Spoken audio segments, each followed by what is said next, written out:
Power is always dangerous. The winter is coming. I'm getting lost in the details of nothing.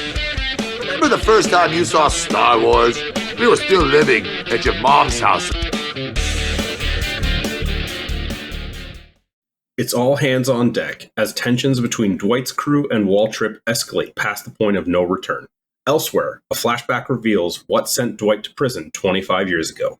This is Season 1, Episode 9 of Tulsa King, Adobe Walls, and you are channel surfing with the Bargain Bin. Description from IMDB, we will not be holding back on spoilers.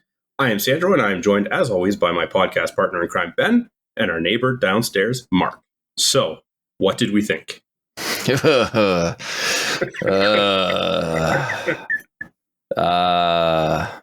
go well, guys. It did not go well for me. How are you two feeling? Well, Very good. not well at all. I liked how we started off. There was definitely some good, for sure. Yeah. Yeah, It's actually kind of interesting that such a short episode ended the season, Yeah. but also kind of went all over the place. I agree. They spent a lot of time focusing on different individuals, which made me believe they were going to build up to some major event and that we were going to lose some of them, because a lot of them are reestablishing who they are in the show, but it never really comes to pass. So why are we doing this? I don't know.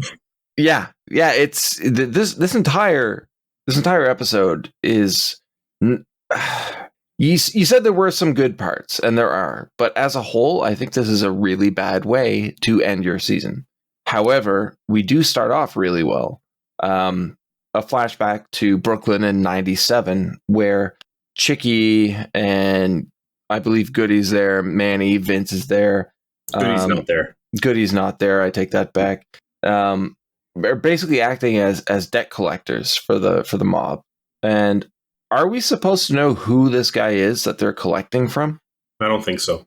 Okay. All we really get is when Armand calls Dwight, he says they got this guy, but they don't actually say any sort of relationship or anything. Chicky makes some comment like you thought you had a good deal or something. So I think it was maybe someone that they thought betrayed them. I don't think it's really that relevant, really. But he's handcuffed to the radiator, and they go to town on him. They bust up his leg real good, and they brand his face with a potato masher. Exactly, that's where I was going, which I find very strange. Well, you gotta use the tools you got at hand, my friend. I guess, yeah. But the potato masher is also what causes the fire after Dwight gets there. How did you two feel about the events leading up to the end of this scene, including the end of this scene? The reason why Dwight goes to prison. I liked the scene, but I feel that putting it in at this point, when Chicky's involvement in the finale was so minimal, didn't really work. Yes. The scene started off, it was fascinating, it gripped me, it was really well done, but why are you showing me this now? And then Chicky is essentially a flash in the pan in this episode. Yeah, it's incredibly misleading. Mark, what did you think? Yeah, context changes the content, right? Mm-hmm. We hear that Dwight goes to prison. We hear he goes to prison for murder.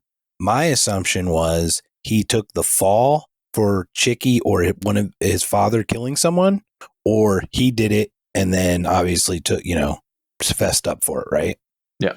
Obviously find out how this happened in the most odd, disgusting way. Dwight tends to be pretty gracious by ending that person's life instead of letting that man burn to death. Agreed. But it's still what it is, right? Why does he take that fall? Because, the police show up. At that point, I don't know why he doesn't say he was putting the man out of his misery. There's no way the police got there to stop Dwight or to see Dwight right after he shoots that guy and not pass Chicky and everyone else. Well, the guy ran out, remember? And then the cops came in. There was somebody that did scramble down the door and seemed to quote unquote escape. So obviously Dwight's bullet is in the guy's head. He didn't breathe in the fumes because he died before he did. So they know that he was murdered, or he died from the bullet, not from the fire, for example. So I guess that's how they would get him, right, for that. But then he just fessed it because even though he wasn't culpable for starting the fire, handcuffing the guy or anything, it's the guy's father that runs the joint. And it also like shows his best friend how little regard Dwight actually has for Chickie, which I find very strange because when we go back to the first episode, it seems like there is a weird bit of respect there. Tension for sure, which now we fully understand why. But back in 97, it seems like Dwight doesn't give two shits about Chickie.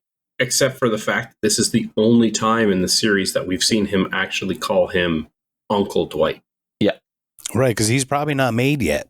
Yeah, good point. Even though he's the boss's son, you still have to go through the process. True. You're protected to some extent, obviously, like retribution and whatnot. Dwight's not going to do that, but you are still not a made person, right? Accurate. This seemed extremely quick, and in certain parts of this series, there have been parts where it hyper flashed through things that needed more time, in my opinion.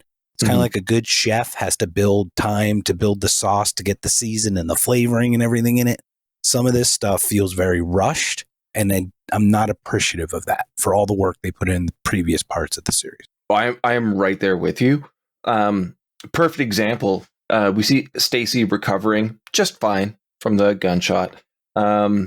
She acknowledges that she's going to lose her job and whatnot, but they completely breeze over the fact that one of the bikers was killed. And Mark, that was something that you thought would be a major plot point in this episode. I did mention that, yeah, but obviously I was completely wrong. Well, no, it made sense when you said it. And I think that should have been something that should have been covered, and it just wasn't. See, I thought that was going to be what he was arrested for at the end. That would make sense. Right? I thought the same. If the favor that the ATF said was essentially, you need to bring Dwight in for killing this guy. It was his bullet in the gun, whatever. Yeah. And the reason why he gets arrested at the end is so infuriating. And we will get to that. Why? It's ridiculous. So jumping back. Here's the thing. What? Stacy didn't need to reveal the existence of that USB to her bosses. Yeah. Like we'll get there, I think, because we're going to deep dive into that. Talk about it now, I guess, but sure. Okay, or are we? Let's do it. I didn't. Let's do it. USB, go. Well, we've had this thing where entire season she is torn between her admiration, her affection, obsession with Dwight, and her pretty much life being her job. And she really didn't need to show the USB in the hospital in the interrogation. That's a choice she made, because it's not like Dwight dropped it off. It's not like the ATF knew about it. It's almost like she used it against Dwight to save her job. Well, that's exactly what she did. And we don't know if she submitted it prior to that condition she said, or when she said the condition, she goes, oh, by the way, I also, right? Like, what if that's what brought them to sit at that table to talk about it in the first place? Mm-hmm. Right? Doesn't that matter as well, the timing of that USB coming out? I have to mention this right now. Do you find it odd, both of you, that we're talking about the season finale of the show that we've been covering for the entire premiere season, and we have not really even gotten into the villains or the antagonists at all for this season finale? It's like all the protagonists turned or just went sour or something. Because one of the biggest rivals for Dwight in the show has been Waltrip and the bikers. And like we see them regroup. We get that feeling like, it's time for them to take the fight to Dwight and his friends. Waltrip even shoots one of his own men for questioning him. And they just drop that and we move on to Dwight and Manny talking. We get Manny's backstory, which I thought was quite good. That might have been Manny's best scene in the show. Like, he delivered that fantastically. I agree. Also agree. But did we not believe early on that he was a criminal informant? I thought that's what he was doing. I thought he was hiding in Tulsa because he ratted out Dwight. his story makes it sound like he just ran away and found himself in Tulsa and stayed there and rebuilt his life, and nobody bothered trying to find him. Yeah, it just felt like he suggested during his conversation that Chicky wanted to have a meeting with him in the same way that he wanted to have a meeting with Dwight right now. Mm-hmm. And he knew that's where it was going to go because he said he strapped up before he went to the meeting and he wasn't going to take his shit. And then he chickened out and fled. So he was just on the run from that moment on because he knew, like, Chicky is not going to let this go.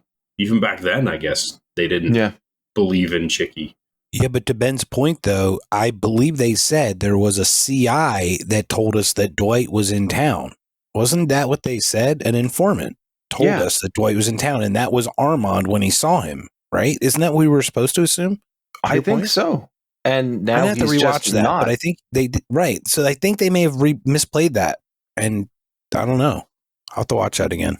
There is a possibility, because they never actually showed it to us in full, that he was just calling in like an anonymous tip to try and get some of the heat off of him. He didn't necessarily have to be an informant to reveal that information. Maybe he thought in that moment, well, if I tip off the authorities on Dwight, that will keep him from trying to kill me, because at that time, that's what he thought he was there for. Really good point, because it may have said we got an anonymous tip that Dwight's in town. That may have been the way they said it, and we may have spun it as an informant or something. If that's the case, that's cool. I believed that he was a CI. So I agree with you, though. If he is, then he has to be it for something else, not for this, because it would kind of blow up this whole still narrative. But he did sit down with Dwight. Obviously, he knows that he ran. That he, To Sandra's point, though, it would make a lot more sense if that was the case, and we just misread the scene that we saw. But it was Armand's greatest scene. You really got to understand what it was. Yeah. It also showed a great side of Dwight compared to, like, say, Chicky, who clearly shows no forgiveness. Dwight's literally like, do not feel bad about being afraid. Yeah. Don't even waste another minute like worrying about that. Yeah. And I didn't know how close Dwight and Armand were until that first scene. Like back there, you knew they knew each other, but you thought they were more like they crossed paths in different groups in the family, right? Or different clans or whatnot. Yeah, and it does make that much more sense too when we look back at how startled Manny was when he saw Dwight. Absolutely. But Chicky and crew are in town now, and Dwight, Manny, and Tyson confront them. What a scene. This is the conclusion, at least for now, to Chicky's tale. Obviously, that's going to be a part of season 2. It just has to be. But this is what we got in this episode. They come face to face. Dwight tells him to leave. I loved Goody's decision to side with Dwight, and it kept us kind of hesitant to is he actually joining him? Is he an informant? I still loved it, but I'm supposed to accept that Chicky, the guy who attacked Tina's husband just to send a message, would just be like, yeah, okay. It is very problematic. I love the setup to the scene. I hate the delivery and how everything played out. The lack of resolution. Yes. There was terrible. Get out of here. Get out. You're going to walk. You're going to send him back with his tail between his legs and no. Yeah. And then fast forward, the ending is 3 months later, which obviously the big climax we have is with Waltrip's clan. But then 3 months later, Chicky still hasn't done anything, hasn't responded, hasn't come back in full force with anybody. Like that's just gone. Just okay. I'm thinking they thought they were only going to get one season out of Stallone, and they thought it might have only been a one season or something.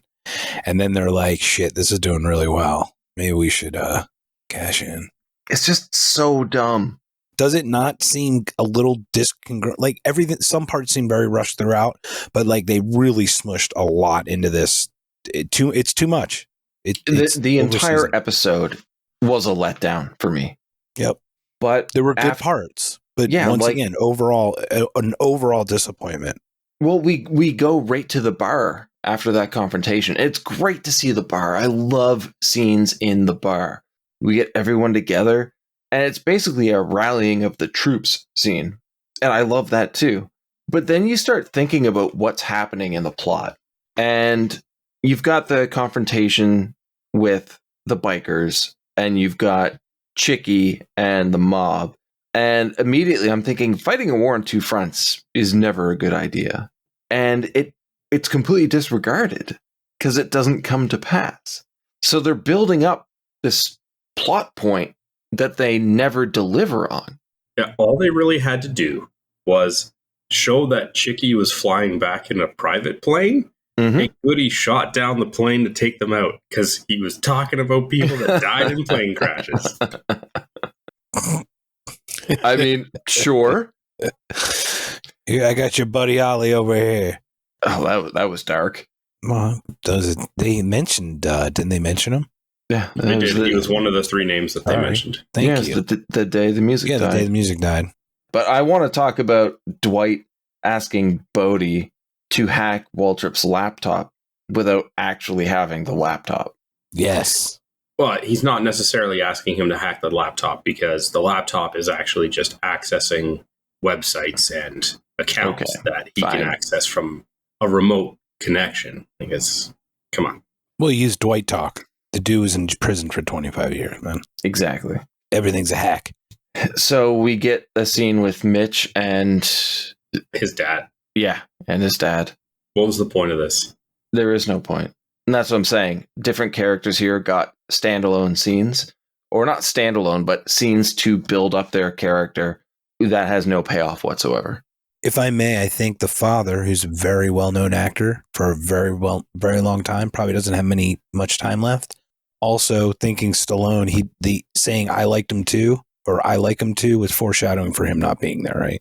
I mean, it was kind of a throwaway, but it was also probably to honor that actor to have another scene. Yeah, makes sense. Even still, it's a pointless scene. Agreed. Like, it's just Mitch saying, "Yeah, I met this guy. I knew he was going to change my life.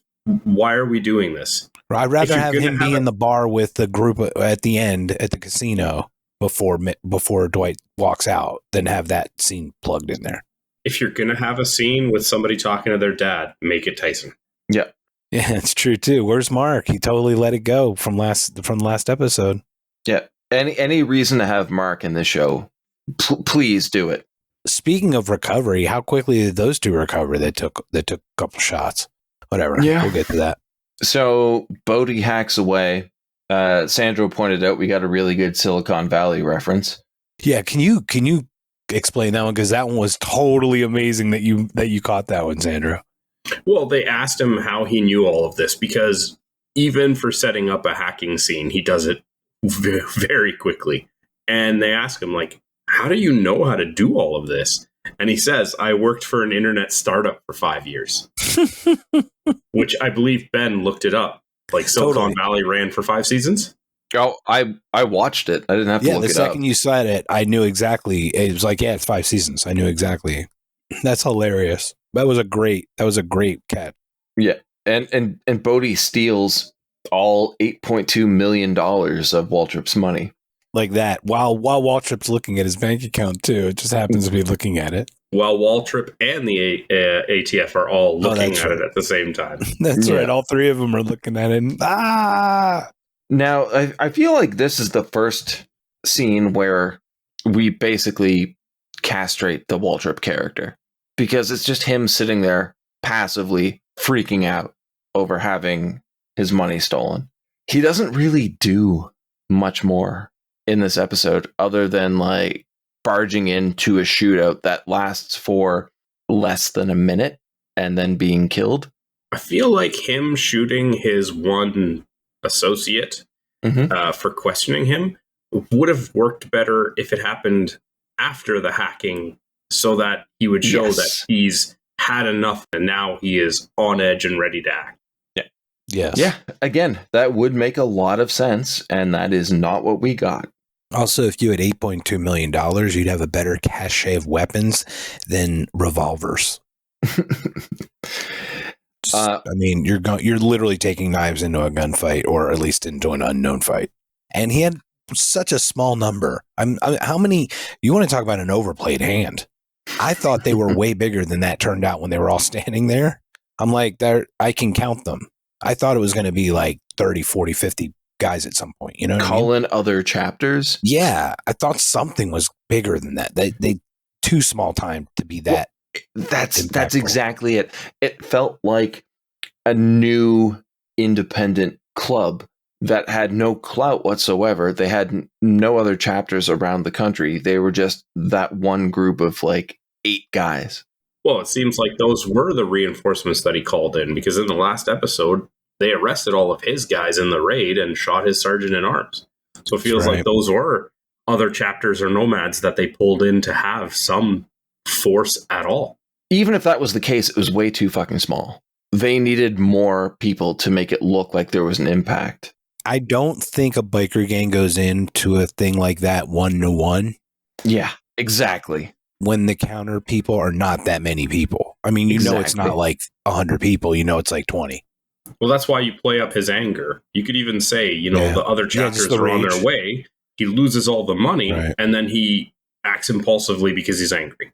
Right, but I think we're all just saying that he may have they may have written this a little better, or may have played this out a little better or differently.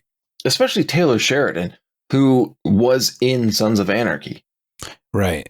I feel like he should have played upon that experience in that and drawn a little bit more upon that. Yeah. Well, what do you guys think about Stacy being given $1 million? Why? Exactly. That is my question. Why would they do that? I get it that Dwight feels guilty and he wants to make it up to her, but he also did that way too early. Like, he could have waited until the 3 months later, found out if she still had a job, found out if she recovered. He really jumped the gun to give her that. Like, for somebody who's supposed to be this fantastic gangster, it's like, at the very least, let the heat die down before you're giving away $1 million USB. To the ATF. Like, yeah. You'd think that we would see him distribute some of the money amongst his gang. Well, I mean, the 8.2 they got, so it's free money. I'm not saying that. The million, obviously, this relationship between the two of them is completely ridiculous. Mm-hmm. That he got so soft on her, and yes, he is nice, and she saved his life, but he also helped her out a lot. So, whatever. I hate it. And that's just it. If it's meant to be an apology for her losing her job, because that's what he says he's apologetic for, wait until you find out if she actually lost her job. Yeah. Right. But not being a tech guy, he probably saw the USB like cash and untraceable in a weird way. You know what I'm saying? Like, maybe, yeah. I don't want to dumb him down, but it's like, it's true naivete. How much do you think you're really being monitored if you're not? Your whole life was I'm dealing in cash and calling from hardwire phones. You know, what did you guys think about the talk between Dwight and Tyson? I thought that it was very reminiscent to his talk with Manny, Armand. Yes. Yep. And thank you. I thought that it was just reinforcing our theories that the two of them were going to die. Me thinking that Armand was going to die and you thinking that Tyson was going to die. Mm-hmm. And to be fair, they were the two that were hit in the attack. But I thought that both of these scenes, which were both fantastically done, were kind of like the final goodbyes to these characters. Yeah, me too. Especially when Tyson was talking about how before he met Dwight, not in these words, but like he wasn't living. Right? Mm-hmm. And it's just like, oh, so now you're not going to be living anymore. And that's not what happened. And I was really excited for that because I thought like the Manny scene, the Tyson scene, very good, much like you. Zero payoff. I almost felt offended by the show in that they've been telling such a good story for 9 episodes. Well, for 8 leading up to this. And for some of this episode, it was very good. But if you're hinting, you build up these characters so well, and then you hint at the fact that we might lose them, and then just ignore it altogether and don't address it, that's just bad writing. I think I'm going to share how bad it is, but I think I can draw the lines of logic, which are just bad logic. Mm-hmm. So they had goodbyes, which you and I, all of us agree that both Tyson and or Manny and or both of them, right, going to perish from these heart-to-hearts. But actually it was really saying goodbye to Dwight, who was taken away at the end. So there's a twist Okay. because both of them were hit in the thing. So we start thinking, oh crap, they were hit. We breathe a sigh of relief that they're okay in that little thing, and then he gets arrested. There's a second little hiccup of an uptick of a plot twist, but we just read right through that. I think That's a very interesting take. I never considered. I like that. I would have actually liked it better if there was no 3 months later and those were just red herrings to make us think they were going to die and everybody got their happy ending. Not to say that would have been, fantastic writing, but if this only had one season and after the Waltrip invasion, the two of them, yeah, they got winged, but they're still alive. And that was just meant to throw me off. But everybody, including Dwight, had a happy ending. I probably would have just been like, oh, okay, that's a nice surprise. I'm okay with that. Yeah. I would have actually been fine with everybody just ending like there. So, before we get to the whole 3 months later thing, we have to talk about the assault on the bar. Yes. I wanted to circle back with you specifically, but please go ahead, Ben. My main note is that it was very poorly done. It was too quick. Like everything else, it was way too quick. It felt like it happened in a minute, maybe two. Mark, you sound like you have very negative views on this. What are you thinking? I do, but before I share that, I'm curious. You said right off the bat, why this song? Mm-hmm. And they played it, and then it got recurred at the end, right? So tell me your thoughts. What made that pop in your head? Please share your thoughts on that. I've been thinking about that since you said it for some reason. I have no idea why. Overused, just done. I've always hated that song. I just don't like Phil Collins, man. Get a hangover. I get it. No, it is overused. Yes. I don't feel like it has the necessary weight for the scenes they were using it for. It's laughable, and their use of music this season has been quite good. It has been. They've even commented on the use of music within the episodes, so they're aware of what they're doing, and they're aware of song selection. So this one just seems really misplaced to me. Does it seem generic, like standard what other people would do? It just seems so, here we are again. Yeah. With this song. I agree. What'd you think, Sandra, about that? I love this song and I love Phil Collins and it gets me jazzed every time. Are you fucking kidding me? Dude, I like the song too. I'm not going to argue with that, but at the same point, it is pretty simple. That is low hanging fruit. I don't care. It works every time on me, so I'm okay with it. So okay, how did this song make the scene work for you? I'm very curious because maybe I'm just missing it. I didn't say it made the scene work for me. I just said I'm okay with this song anytime they use it. Okay. I totally understand that there's a tribal feeling you get from that song because it's kind of like horror movie music, right? It evokes certain emotion. That song certainly does that. It just seems many times a little simple for someone like Taylor Sheridan to use, I felt, because the music has been good. And I do want to reference another song later in this episode. But the bar scene, to your point, really quick, 10 people per side. No one reloaded, barely a reload. Just shot for shot. Yeah, it felt like a old time, like Revolutionary Warrior firing line. You just stood up, fired your round, and then whatever you hit, you hit. Well, the first tripwire trap took out 4 of the bikers immediately, and it's just like, all right, well, you're already at an advantage, and then you got Rambo Grace taking out everybody else on her own. Grace was really good. Grace is going to have her own spinoff show, just so you know. but seriously, why does this guy not retreat? That guy stepped forward into that. How high was that guy? I don't know. You know what I'm saying? I honestly thought the second there were 2 of them left, I thought he had him as a shield and he was going to run out. I thought he was going to leave again. Well, it's just it didn't. None of the. I don't feel comfortable with this episode. Dwight beats the shit out of Waltrip, impales him on mounted antlers, I guess, and then shoots him in the head effortlessly. So one of our big bads of the season was a non-threat whatsoever. Really? Yeah. Well, they neutered him before this scene even happened. They took away all of his crew, all of his resources.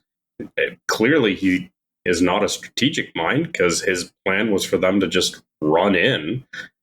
You really he was dead before he went in. You stripped away the entire threat of him before this. Well, it doesn't make sense for somebody to run an organized crime syndicate to be this stupid. He was successful. He was incredibly successful up until this point. How did he make it this far is what you're asking. Exactly. Yeah, seriously. How did he make it to whatever, 50 or 60 or whatever the heck he made it to? And he seemed like a threat in the previous episodes. He seemed actually credibly threatening.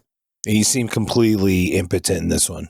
And can the guy unbutton a button, please, at the top? I can't stand I can't stand the top button when you don't have a tie on. Well, that's the style. I know, but it's just not stylish, man. My biggest note here is underlined 5 times, and it just says, this episode was poorly done. And we're not even at the end yet. Mm-mm. After the first scene, it got really poorly. It went quickly downhill for me. You want to talk downhill? We get this mess of a scene. Then we get a 3 months later intercard. They cleaned everything up. There was no call to the bar that something happened or may have happened. The problem is that scene, that intercard, and then the first thing we see is Tina. We don't need Tina in this show anymore. She was left back in goddamn New York. Leave her leave her up there. Let Chicky beat her up a little bit. No, hey. Not just not just the boyfriend. I'm trying to be equal opportunity, sir. Okay, fair enough. I don't mean it in a domestic abuse kind of way. I mean in a general abuse kind of way. I do like that she's there with the kids. It is nice that he did actually get to see them. Yeah, but I'm hoping that they will stay there and that they will eventually become part of the story. But did we not? Literally, when she last said, we'll figure out a time or we'll make it work, we all blew her off. We blew it off like it was done. This is silly. And now we see this. Come on, guys. Help me out, Taylor. And this is where Stacy is reprimanded with a probation, but a stipulation on top of that. Yeah, what did they say exactly? Sandra, do you want to take this one? What was the stipulation? Yeah, please share with us this beautiful scene. Now, apparently it was to arrest Dwight. Which you called so long ago. Absolutely.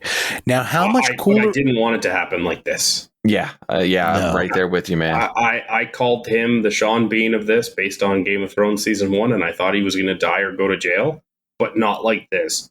As I said earlier in the episode, at least if they had pinned, say, the murder of the one guy, then I would be like, okay, well, that makes sense. She couldn't cover that up for him. Mm-hmm. But this just felt like the laziest way to do it. I agree, man. Lazy totally agree. Is a perfect word to use for this episode. Yes, that is true. Now, what if I would give it a one twist that would even change it? It wouldn't make it that much better, but would actually make it eons better, in my opinion. Is they are sitting there about the computer and they're reinstating her in 3 months, and then she says, I do have one more thing. And then it fades out versus them saying to her one more thing. Because then at least if she offered one more thing, that would explain the freaking USB. But with them saying one more thing, it had nothing to do with that. Yeah. She just felt pressured. Right. Or we don't know that she offered it ahead of time, like to make that conversation start. You know what I mean? To save herself. But once again, it's too vague, and I don't think they'll ever revisit that again. They're just going to let that go, in my opinion. And I don't like that. This being the finale of the season, I don't know if I even want to continue with the show. Yeah, I'm disappointed. Yeah, me too. I understand series ending very hard, being challenging, but generally seasons ending have a huge. Do I feel cliffhanging or anything? I feel nothing at the end of this. I'm like, everything's resolved. They got their casino. Dwight's going to be in prison, and all the bad guys are gone. There's no threat, and they can just move forward as a casino. Like the end. That's your hat. Like, I don't know. Sandra, do you feel like this could have been a one and done show? I think if you wanted to make it a one and done show, you had to remove Tina from the 3 months later, because they're obviously harkening back to him being taken away from her for being arrested the first time. Yeah, good point. Make a better reason for him being arrested. And as they're driving away, he just gets a little bit of a smile because he knows that he set up his friends before he left. That would have been great. Do we know if they committed to a second season before this? Because if not, this kind of does tie up every loose end, and it does make an end. Well, let's see here. It would make it a series finale, and that would still be poopy, but not. It would be in that context. It would be less poopy. They renewed it for a second season right after episode 2. Yeah, but recorded. This was all recorded though, right? Yeah, right after episode 2 aired. So right? They saw the ratings, saw that it was doing well, and decided they had all the 10 episodes, I would assume, recorded and editing at that point at worst, like in post or something, right? Yeah. So they knew that this is gonna happen. Okay. But yeah, we get the reopening of the bar, casino, Mitch's band playing. Mitch's band, may I? I've got the lyrics, my friend. Mitch goes into this cool song. And it says, I've never been to Spain, but I really like the music. But there's some lyrics in here it's 3 Dog Night. And the song's called Never Been to Spain. And he said, I've never been to heaven, but I've been to Oklahoma. I'm looking through it. Well, they tell me I was born there, but I really don't remember.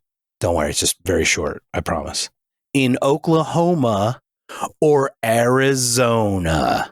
What does it matter? What does it matter? There it is, boys. That's why you bring it up. He was talking to me, man. Taylor's reaching out. So, to your point, though, the music throughout this whole series has been really good so far, except for your one point. Yeah. Boys, that was season 1. I am kind of speechless. All right, well, get your speech back, because we do have to give our highlight of the episode. And I'm sure there's enough in there to at least have 1 or 2. Yeah, Manny. For me, Manny was the highlight. I thought he was great. I originally starting off the show, the series, I thought he was going to be a really kind of annoying pain in the ass character, but he grew on me really, really quickly. And the few scenes he was in here, I thought he stole the show. I agree that Manny was the best part of the entire show through all of his scenes. I did confirm he is Doogie Howser's best friend in Doogie Howser MD. Neil Patrick Harris's best friend. And but my best scene was actually a brand new character that they brought in, the lawyer, Ted Theodore Logan Esquire, who came out of absolutely nowhere wearing a knit poncho and like pucha shell necklace. What is up with this guy? So Dwight is, they take him in for questioning for the shooting, right, with the biker, and I don't know. No, I don't know nothing. And he just comes in. What'd you tell him? He goes, I don't know anybody. He goes, perfect. And then he just like undresses those guys in front of him and just walks out. And I thought that guy was cool. And it's like, why didn't we have a little more of that too? It seemed really strange and out of place, but it was really good. It was out of place because they had zero representation throughout this entire thing. And this is what they find. Sandra? For me, it was the fist fight between Dwight and Waltrip. I didn't like the entire kind of invasion shootout before that, but getting the gun out of Waltrip's hands and letting Dwight kind of just beat the shit out of him, I very much enjoyed. And there was a shot after he killed Waltrip where he's just kind of standing there seething with blood all over him that I thought was just fantastic visually, and I very much enjoyed, but it unfortunately came in a very poor overall invasion. Yeah. I think I remember in that scene for sure. I remember the shot you're talking about. Yeah, it was like 1,000-yard stare. He was just dark, like staring through it. Once he backhanded Waltrip, I was 100% in a what are we doing here mindset. It's like he's destroying this guy with little effort. But it did create a really menacing air about Dwight. I think more so than we've seen in any other episode. That's very good. Very good call. Okay, guys, I don't think this is going to be that difficult, but where are we ranking this episode? And Bottom. I'm with you. I don't think there's much debate. I was right at the bottom with this episode. Yep. Just book it. I had second to last just because I didn't remember the bottom, but just do it. It's it was really disappointing. It was. I'm not upset, Taylor. I'm just disappointed. So the final ranking for the episodes was episode 1, 3, 8, 4, 7, 6, 2, 5, and then 9 at the very bottom. So as this is the last episode of the first season of Tulsa King, before we move on to another show, I think it would be only fitting for us to give maybe just kind of like a final thought on the season as a whole. Sure. The show as a whole is very refreshing. It's a really fun story with a lot of amazing characters. And it seemed to just it lost its way the closer we got to the end. It made a lot of promises early on because, like, in our first, like, our top 4 episodes have 1, 3, and 4 in it. And it just went downhill after that. I would recommend people check it out. It's fun. It's great to see Stallone in a TV show. The Dwight character is great. We all love Mitch. We love Tyson. We love Manny. Mark. Who can forget Mark? There's a lot of memorable characters, a lot of fun episodes, like Bad Face. But it went nowhere. And I find that inexcusable. So I do recommend checking out the show. I really enjoyed it, but it has zero payoff whatsoever. Agreed. I would, to that point, if someone asked me, I recommend it to people. I watched it. We watched it. It was enjoyable. But looking back on that last episode, that kind of destroyed all of that it built. However, Stallone was phenomenal in this. All of the acting and the casting was very well done. We didn't like some of the writing and the characters, but the people who played them did really well in all of their positions. There was comic relief. There was, there was action. To Sandra's point, remember, Stallone's not as physically fit, so we put him in a car and do the chase scene in that way, so he can be in action without actually physically having to do something. So I thought there was a lot of great parts to it, and I'm just disappointed by this just letdown of. This is a series end, not a season. Or I'm sorry, it's a season end, not a series. It's just flat. I don't have anything desiring to pull me into the next season. Sandra? I very much enjoyed the show. I think I could easily recommend it. However, that recommendation is almost entirely going to be based on what happens in the next season. Because this episode, take away the 3 months later time card, and it would be a perfectly suitable episode for like the mid-season break that some shows take. Not as a season finale. Yeah. Right? You actually take away the 3 months later and just have them kind of fixing up the casino, have the arrest take place a little bit earlier. And it's a perfectly fine cliffhanger to make you think like, okay, I got to tune back in after the break and see what happens next. Almost like a hiatus. Yes. And that's going to be completely based on, similarly, when the second season out, and be like, okay, wait until that is out and wait for somebody to tell you if it's worth it to jump in, if they've kind of redeemed that with that second part of it. Totally makes sense. I think that's a very fair review. Yeah. And I think we're all net positive on it. Just, just with caveats, I guess, that we'd put in. All right. So that is season 1 of Tulsa King. Thank you for everyone that joined us for it. And I guess the only thing left to do now is change the channel and pick a new show. So we'll see you guys next time. All the best. Take care, everybody.